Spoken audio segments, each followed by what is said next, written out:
All right. It's really kind of a nifty trick if we want to graph a quadratic function, if we're given it in this form, y equals a times x minus h squared plus k. It's a really neat little trick that this guy's really easy to graph. Yeah, again, if we know certain things, like exactly what the numbers are, if we know y equals, and I'll just make the a1 to keep the case simple, x minus 3 squared plus 2.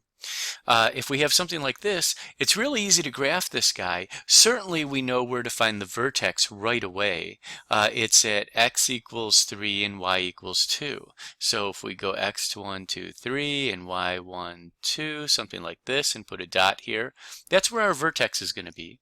And if our a is positive, we're going to have a smiley face or an open a parabola that opens up like a smiley face, because a is positive. If that's the case, our graph looks a little something like this. This is just a rough sketch. We should probably, get a few more dots, but essentially we have an idea of what the graph looks like. Now, the thing is this vertex form is so handy for graphing quadratic functions. It makes it so much easier to graph a quadratic function that we have other uses for it. For instance, if we have something that we would like to write the quadratic function for, and we know the vertex, it becomes very easy to write the function that matches the parabola that we're looking at. Now, it turns out that in the world in general, one of the things that we like to do with math, and certainly all the math that we use in Algebra 2 class, is we like to create models. We like the idea of saying, hey, here's something that I can see in the real world. I wonder if I could make predictions about that by coming up with a mathematical function that models that concept. Let's take a look and see what I mean with something that's parabolic. Hopefully you've already come to realize that I just love the Desmos online graphing calculator. We're going to use it to do some new cool things today. One thing is, we are going to add an image. And I have an image that I pulled up of something that's a kind of a neat thing that occurs in the world. It's a type of fountain that's known as the laminar flow fountain. And laminar flow fountains are really cool because the water doesn't break up as it comes back to land. Instead of spreading out, it kind of keeps one steady stream. And not exactly sure how they do that, but certainly you could Google that. In the meantime, we're going to try to model the flow of a laminar flow fountain. And the way we do that is we're going to take the image and match it up with the grid. So I import the image into Desmos, and as you saw over here, it's one thing you can do. And then what I do is I try to match up at 0, 0. I start the fountain, and to make this easy, I'd like it if the vertex was somewhere really obvious. So I'm going to go ahead and try to place this guy, and I think I just about have it where I want it. Hold on one sec. There's this neat little thing I can do with Desmos. I'm going to go ahead and make a point A comma B, and then it asks me, would you like to have sliders? And I'll say yeah for each of those points. Now personally I'd prefer getting a small hamburger with cheese on it, but I'll take these sliders for now. So I'm going to go ahead and say all. When I do, a dot appears at A is 1, B is 1 right here.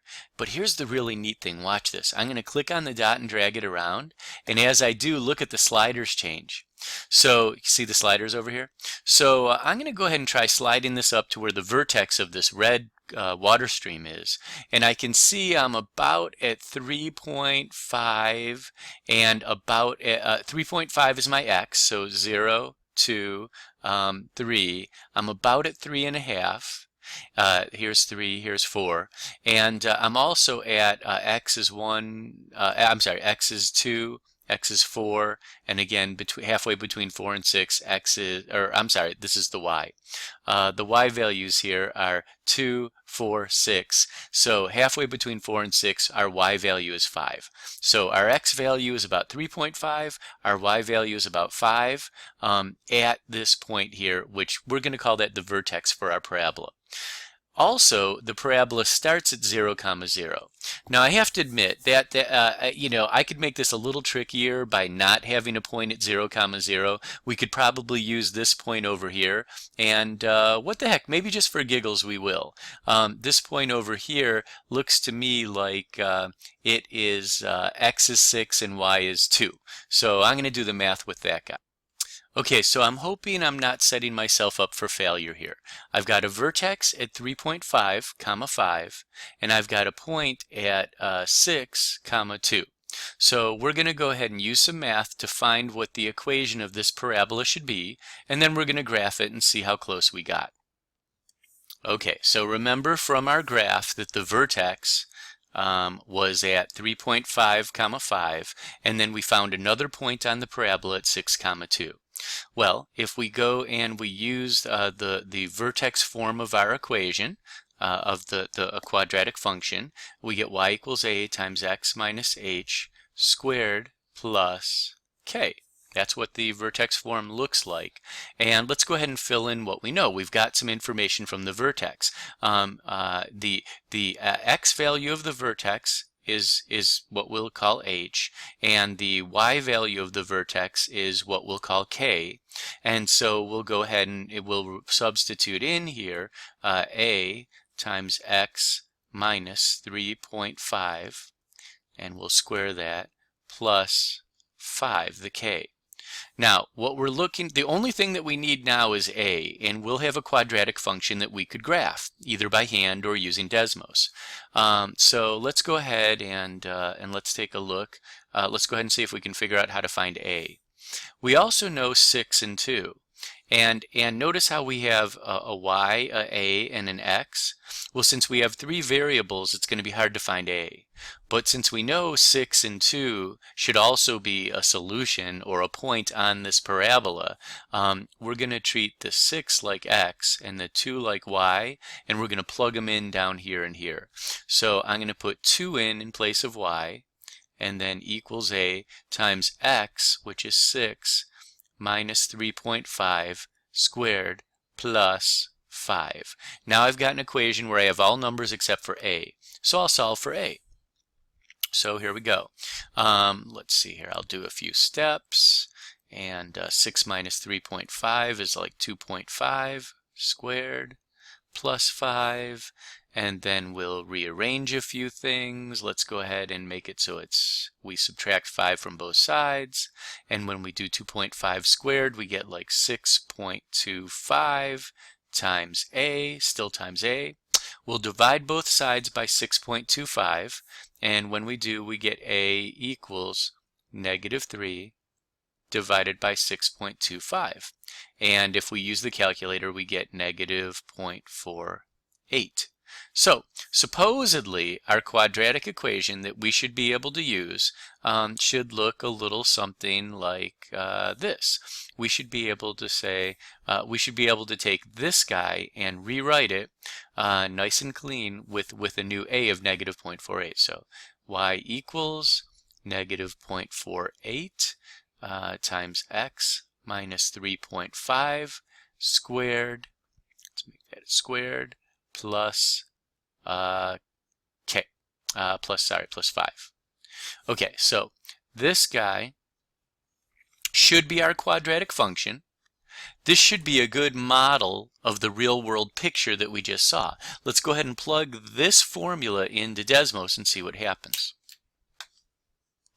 Now, before I go and show you the function, the equation, I just want to get back to something a point I was trying to make, is that in math, one of the things that we strive to do is take things that we see in the real world and model them with math. We'd like to be able to make predictions. We'd like to be able to say, I believe that this thing is going to operate this way, and what we do is we come up with some theory, we come up with some math to say how we think it's going to be, and then we see if it matches the real world. Or we take the real world data and we play around with some theoretical calculations until we get our calculations to match the real world. This is a technique known as modeling. So we're going to develop the mathematical model for this fountain parabola. And the neat thing about it is once we have a model, we can then talk about ways that we could change the way that the fountain operates based on tweaking parameters of the model. So anyways, let's go ahead and punch in our equation. Y equals negative 0.48 times x minus 3.5 to the power of 2. And then plus 5. Okay, here we go. Little drum roll. Hopefully we're going to see a parabola appear that covers up this red parabola. Okay, are you ready? Do you believe it's going to happen? What I always say is let us pray. Here we go. Hey, that's not too bad. Now you'll notice that the color of the parabola that I overlaid is green. So it's not exactly the same color. I mean, I could go here and make it red so it sort of matches. The other thing I'll do is I'll turn it off and I'll turn it on so that you can see that it is a pretty good overlay of that parabola. Now you'll notice that I'm a little bit off, okay? The parabola matches almost perfectly over here and to the vertex, but over here it doesn't quite match at the origin. Now hopefully you might be guessing that it's partially because I chose this point that I get such a perfect match over here on this side. If I had chosen 0, 0 is the point to calculate the A value, I probably would have gotten a better fit here and a worse fit here. But this is not a bad fit for this parabola based on the fact that we took the vertex and we took one other point and we calculated the function using y equals a times x minus h squared plus k. Now I'd like you to be able to do this. I'd like you to be able to take 2 points, assuming that you're looking at a parabola, and I'd like you to be able to use this equation to calculate the A value so that you could have a function that models whatever you're being asked to model. That'd be great if you could do that. A couple other things I'd like to point out is remember the h and the k in the formula is just the coordinates of the vertex, right? And the other thing is the A value. Remember that if A is positive, we get a smiley face, and if A is negative, we get a frowny face. And so when we did our calculations, it should not have been a big surprise that we got negative 0.48. And if we would have gotten positive, we should have gone back and rechecked our calculations because we definitely have a frowny face parabola. If this number had been positive, we would have gotten a smiley face, and that definitely wouldn't have matched. All right, I just wanted to take you through a real-world application of modeling something in the real world using a quadratic function, specifically the vertex form of the quadratic function, which we all know is, let me go ahead and get a different color here. We all know is this guy right here. That's the vertex form of the quadratic function. All right, hopefully this video is of some use to you, and who knows, maybe even maybe there was something in here that caught your interest.